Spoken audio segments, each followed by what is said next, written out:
Welcome to Amiyas kitchen. എല്ലാവർക്കും സുഖമായിരുന്നു. ഇന്ന് നമുക്ക് നല്ല ടേസ്റ്റി ആയിട്ടുള്ളൊരു വെള്ളപ്പത്തിൻ്റെ റെസിപ്പി പരിചയപ്പെടാം. നമ്മളിപ്പോൾ അരിയൊക്കെ വെള്ളത്തിലിടാൻ മറന്നു പോകണമെങ്കിൽ ഈസി ആയിട്ട് ഇൻസ്റ്റൻ്റ് ആയിട്ട് നമുക്ക് തയ്യാറാക്കിയെടുക്കാൻ പറ്റുന്ന നല്ല ടേസ്റ്റി ആയിട്ടുള്ള നല്ല സോഫ്റ്റ് ആയിട്ടുള്ളൊരു അപ്പമാണ്. അപ്പോൾ നമുക്ക് നോക്കാം ഇതെങ്ങനെയാണ് തയ്യാറാക്കുന്നതെന്ന്. അപ്പോൾ അതിനായിട്ട് നമുക്ക് ആദ്യം തന്നെ ഒരു ഈസ്റ്റിൻ്റെ മിക്സ് റെഡിയാക്കി എടുക്കണം. അപ്പോൾ അതിന് വേണ്ടിയിട്ട് ഞാനിവിടെ ഒരു 1/2 കപ്പ് ചെറിയ ചൂടുവെള്ളം എടുത്തിട്ടുണ്ട്. അധികം ചൂട് വേണ്ട, ചെറിയൊരു ചൂട് മതി. അതിലേക്ക് നമുക്ക് 1 ടീസ്പൂൺ ഈസ്റ്റ് ചേർത്ത് കൊടുക്കുക. ഞാനിപ്പോൾ ഈ ഈസ്റ്റാണ് എടുത്തിട്ടുള്ളത്, ഡ്രൈ ഈസ്റ്റ്. അപ്പോൾ ഇൻസ്റ്റൻറ്റ് ഈസ്റ്റ് ആണെന്നുണ്ടെങ്കിൽ അത് നമ്മൾ ബാറ്ററിൽ അടിച്ചെടുക്കുന്ന സമയത്ത് നേരിട്ട് ചേർത്ത് കൊടുത്താൽ മതി. അതിൻ്റെ ഒപ്പം തന്നെ നമുക്കിതിലേക്ക് 1 ടീസ്പൂൺ പഞ്ചസാര കൂടി ചേർത്ത് കൊടുക്കാം. ഇനി നമുക്കിത് നന്നായിട്ട് തന്നെ ഒന്ന് മിക്സ് ചെയ്തെടുക്കണം. ഞാനിത് നന്നായിട്ട് മിക്സ് ചെയ്തെടുത്തിട്ടുണ്ട്. ഇനി നമുക്കൊരു 5-10 മിനിറ്റ് മാറ്റി വെക്കാം. അപ്പോൾ അതൊന്ന് ആക്റ്റീവായി വരുന്ന സമയം കൊണ്ട് നമുക്കിതിലേക്കുള്ള ബാക്കിയുള്ള ഇൻഗ്രീഡിയൻസ് തയ്യാറാക്കിയെടുക്കാം. ഇനി നമുക്കിതിലേക്ക് വേണ്ടത് ഒരു 1.5 കപ്പ് അളവിൽ അരിപ്പൊടിയാണ്. അപ്പോൾ അത് നമുക്കിതിലേക്ക് ചേർത്ത് കൊടുക്കാം. ഞാനിപ്പോൾ ഇവിടെ എടുത്തിട്ടുള്ളത് നമ്മൾ പത്തിരിക്കൊക്കെ എടുക്കുന്ന ആ പൊടിയാണ്. അതിൻ്റെ ഒപ്പം തന്നെ നമുക്കിതിലേക്ക് ഒരു 3 ടേബിൾ സ്പൂൺ ചോറ് ചേർത്ത് കൊടുക്കാം. അതിൻ്റെ ഒപ്പം തന്നെ നമുക്കിതിലേക്കൊരു 1/4 കപ്പ് നാളികേരം കൂടി ചേർത്ത് കൊടുക്കാം. ഇനി നമുക്കിതിലേക്കൊരു 2 കപ്പ് ചെറിയ ചൂടുള്ള വെള്ളം കൂടി ചേർത്ത് കൊടുക്കണം. അധികം ചൂട് വേണ്ട, നമ്മൾ ഈസ്റ്റൊക്കെ മിക്സ് ചെയ്യാൻ വേണ്ടി എടുത്താൽ ആ ഒരു ചൂടിലുള്ള വെള്ളം മതി.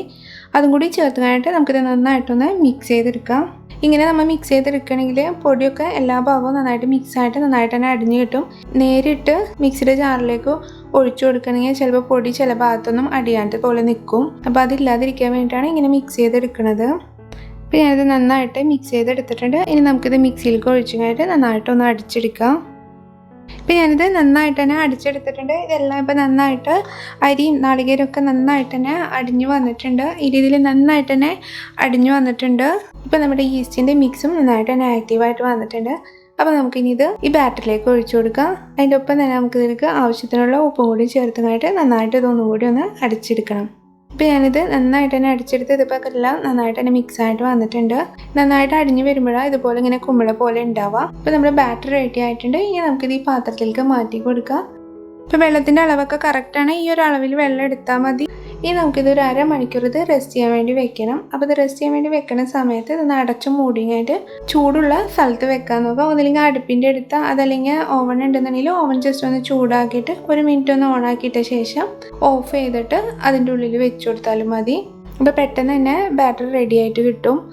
ഇപ്പോൾ നമ്മൾ ബാറ്റർ റെഡിയാവാൻ വേണ്ടി വെച്ചിട്ട് ഒരു 1/2 മണിക്കൂർ ആയിട്ടുണ്ട്. ഇപ്പോൾ നമ്മുടെ ബാറ്ററൊക്കെ നന്നായിട്ട് തന്നെ പൊന്തി നന്നായിട്ട് തന്നെ റെഡി ആയിട്ട് വന്നിട്ടുണ്ട്. ഞാനിപ്പോൾ ഇത് ഓവനിലാണ് വെച്ച് കൊടുത്തത്. ഇനി നമുക്കിതൊന്ന് തയ്യാറാക്കിയെടുക്കാം.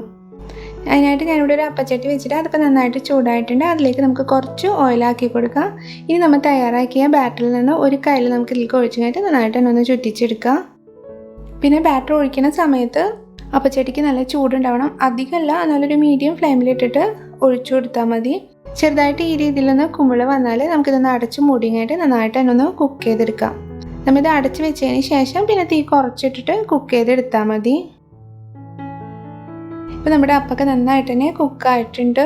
അപ്പം നമുക്കിത് ഇതിൽ നിന്ന് മാറ്റി കൊടുക്കാം. ഈ രീതിയിൽ നമുക്ക് ബാക്കിയുള്ളതെല്ലാം തയ്യാറാക്കിയെടുക്കാം. ഇപ്പോൾ നമ്മുടെ അപ്പെല്ലാം കുക്ക് ചെയ്ത് റെഡി ആയിട്ടുണ്ട്. വളരെ എളുപ്പത്തിൽ നമുക്ക് തയ്യാറാക്കിയെടുക്കുന്നത് നല്ല ടേസ്റ്റി ആയിട്ടുള്ള നല്ല സോഫ്റ്റ് ആയിട്ടുള്ള ഒരു അപ്പമാണ്. അപ്പോൾ ഈ രീതിയിൽ ഇതിന് മുമ്പ് അപ്പം ട്രൈ ചെയ്തിട്ടില്ലെങ്കിൽ തീർച്ചയായിട്ടും ഒന്ന് ട്രൈ ചെയ്തിട്ട് നിങ്ങളുടെ അഭിപ്രായം അറിയിക്കുക. വീഡിയോ ഇഷ്ടപ്പെട്ടാൽ ഫാമിലീസിനും ഫ്രണ്ട്സിനും ഷെയർ ചെയ്യാൻ മറക്കരുത്. പിന്നെ നമ്മൾ ചാനൽ ആദ്യമായിട്ടാണ് കാണുന്നുണ്ടെങ്കിൽ വീഡിയോ ഇഷ്ടപ്പെട്ടാൽ സബ്സ്ക്രൈബ് ചെയ്യാനും മറക്കരുത്. താങ്ക്